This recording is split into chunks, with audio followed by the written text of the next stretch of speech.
What's going on, everyone? Welcome back to the Scale News Update. If you're not familiar with the show, this is where we talk about the news topics that happened in the scale world of RC over the past week. Last week was a holiday week and typically makes for a shorter news cycle, but not this week. We have a ton of stories. So hit the like button if you normally enjoy the Scale News Update. Let's jump into this week's topics. First for this week, Scale Garage Systems has another new offering. This one is a full bed and rack setup. They called it a canopy flatbed setup, but it's got the, functioning little compartments on the side. It is a full bed itself, and it just looks fantastic, just like the rest of theirs. So these come in a powder coated finish, and they're a mix of handmade and laser cut parts. Truly beautiful pieces. This one works with either the TF2 Mojave cab, or it also works with the Killer Body's LC70 cab. So it'll work with either of those two vehicles and come up with this really great looking setup. If you're interested in that, you can go visit Scale Garage Systems website, which I've linked in the description below, and put links to almost all of today's stories down there as well. Next, Element has released the IFS2 parts. So if you're looking to piece together one of those IFS2 systems to either update a previous IFS system that you had from them or wanted to build something new, those parts are available. It's going to add up to be a lot more than what the inevitable kit for the IFS2 will come out. And they did post that it's going to be a couple of months before that is available in a full kit. So you either have to buy the U-Tron, pay more for the individual parts, or wait a couple of months. The choice is yours. Last week, Beef Tubes released their own version of the aluminum fuel cell. The popular choice for this for quite some time has been the RC four-wheel drive options. However, they can often be difficult to get. So it looks like Beef Tubes came up with their own version of it. Very similar in design all around, except a lot more hardware around the edges. And this is licensed as a fuel-safe fuel cell. In the end, it will function as a receiver box if you like, as it does have a pass-through area on the side that you can run things into. It will not be a waterproof receiver box, and that's important to note. But if you're looking for an area in your vehicle that is covered up, scale looking, but will function to hold electronics, this will check those boxes. Check that out. Available on Beef Tubes now. It's on sale for a short amount of time until they start shipping them. So you save about $5. You pick this up for $50. Next, Charisma is throwing a teaser out there. The 12th, evidently, is when we will see the official release of that, and that's only a day from when you're actually getting to see this video, or maybe it's already out, depending on when you're watching this. But their teaser, it says, it's not a scaler, but it's scale. It's fast, but it's not a race car. It's big, but it's not a monster truck. You can jump it, but it's not a buggy. Get ready for summer. So I don't know what it could be other than another dirt bike. It's a dirt bike. It's got to be. Everybody's releasing dirt bikes now. It's the dirt bike world. It'd be awfully unfortunate timing if they did all that development and then Losi beats them by 2 weeks with a killer release. Who knows? Put your guesses for what they could possibly be releasing below. Maybe it's a three-wheeler. Make so happy. I'd be a Charisma fan. Give me an old Honda Big Red. For those of you who are still thinking about getting into the drag scene, Horizon has dropped the price of the Losi 22S down to $150. That is a licensed body, aluminum pan chassis, brushless, ready to run car for $150. I almost have to guarantee that they are losing money on these to get them out of their warehouse. That is an absolutely insane price. Also, if you want to just pick up a roller for some reason, you can get those for $69. If we didn't already think that mainstream manufacturer drag racing was dead, they are losing money to get rid of them. Almost guarantee it. Yikes. Are people going to start buying drag race cars to convert them to short course trucks to save some money? The circle of life. But just kidding, drag racing isn't dead. Drive RC is going to release a new body. Drive RC is teasing a new Camaro bot, or an old Camaro bot. Is this a second gen Camaro? Like, technically, something like that? I don't know my Camaro gens all that well. But if that's just the type of body you want and you don't want to just buy a $150 Losi drag car that comes with a licensed 69 Camaro, then this one could still be a great choice for you. Next, Fair RC has got the Dino Fari rusted mod, which I swear that this was out before, but it was pushed out as new again. So I'm not 100% sure how that's going, but this is the FMS Mash again, the not a Jeep that was pulled from the internet as fast as it was released to try and scrub it. But you can still buy it in some ways, in some places through if you wanted to get your hands on one and you wanted a very dirtied up version, patinaed, then here you go. However, it is very expensive at about $600. So you really got to like that Jurassic Park style and the pre-done patina to be on board for that, because you're paying for it. Some of you may remember a story we talked about over a year ago about the FAA's ruling on the remote ID system. The remote ID system is a module that goes in an aircraft, whether it be a fixed wing or a drone, and it broadcasts the GPS coordinates of the vehicle and the GPS coordinates of the operator. You have to register your craft and that module. If you're just a regular hobbyist, you can have one module and move it around, but it is registered to you with your information. If you're using it for commercial, you have to have a module in each individual craft that you're operating.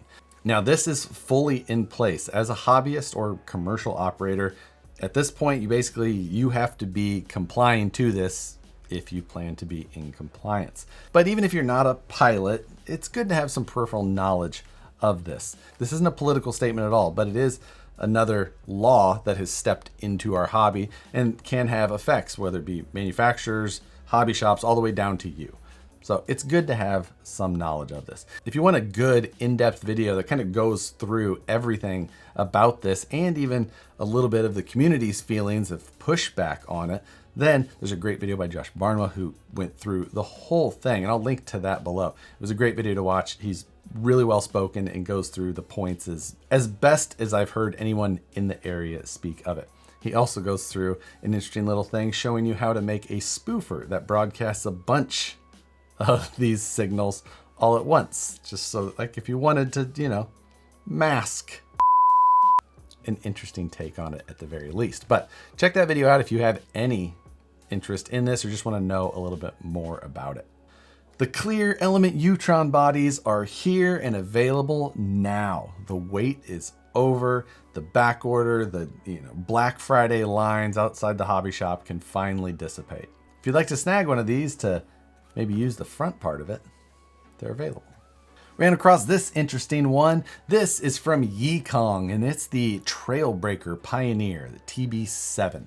Looks like they're offering this in two different of the new Bronco style RTR vehicles. The Lauren Healy livery-esque and the Von Gittin Jr. style livery are both available. Yikong, we've seen a number of options from them before. I think they had the 4102, which was basically the same RC as the Rebel Con from a little while back.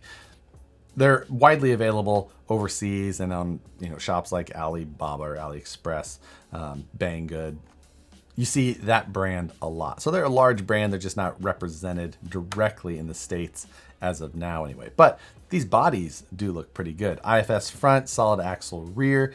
I believe that this platform isn't new. It's been around a little bit. This is just a new styling put on top of it, but it looked good at that. I haven't seen full details that I can actually understand yet. I've only seen this posted on some of the overseas websites. So from the posts, it looked like it's about a month out. RC 4-Wheel Drive posted that they've got two new Black Rhino 1.9 beadlock wheels. So if you like the Black Rhino styling, that kind of like a aggressive military styling that the Black Rhinos go for, two new styles of those are available. They had the 1.0s before, now the 1.9s.